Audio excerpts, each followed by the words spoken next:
Hello friends, side joint స్ట్రైట్గా plus గుర్తు రావాలి అంటే స్టిచ్చింగ్లో ఎలాంటి టిప్స్ని పాటించాలో ఇప్పుడు చూద్దామా ఫ్రెండ్స్. హ్యాండ్ లూజ్ దగ్గర నుంచి చంక క్రింది వైపున ఆర్మ్ హోల్ ఫిట్టింగ్ పాయింట్ ఉంది కదా, అక్కడికి ఒక రఫ్ స్టిచ్ వేసుకోవాలి.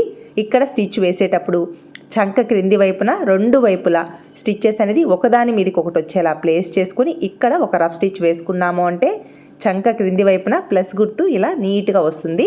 Next back part, front part loose ఉంది కదా, ఆ లూజ్ దగ్గర నుంచి హ్యాండ్ లూజ్ వరకు స్ట్రైట్గా స్టిచ్ వేసుకోవాలి.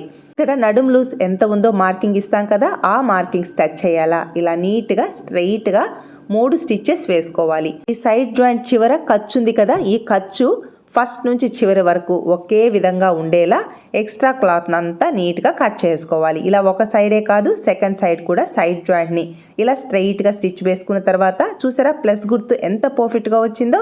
మనం బ్లౌజ్ని ఎంత పర్ఫెక్ట్గా కట్ చేస్తామో కటింగ్లో ఇచ్చిన ఖర్చులు తీసుకుంటూ బ్లౌజ్ని స్టిచ్ చేసామో అంటే చూసారా ఫిట్టింగ్ ఎంత నీట్గా ఉంటుందో. ఇలా హై నెక్ బ్లౌజ్ని అయితే స్టిచ్ వేశాను. హ్యాండ్స్కి ఇలా కలంకారీ ప్యాచెస్ని డిజైన్ చేశాను. Front part cross cut with shape belt. ఈ విధంగా బ్లౌజ్ని వేసుకున్నాము అంటే చాలా అఫీషియల్ లుక్ వస్తుంది ఫ్రెండ్స్. మీరు ఇలా డిజైన్ చేసుకోవాలి అంటే ఫుల్ వీడియో ఛానల్ నేమ్ క్రింద ఉంది, చెక్ చేసుకోండి. Please subscribe.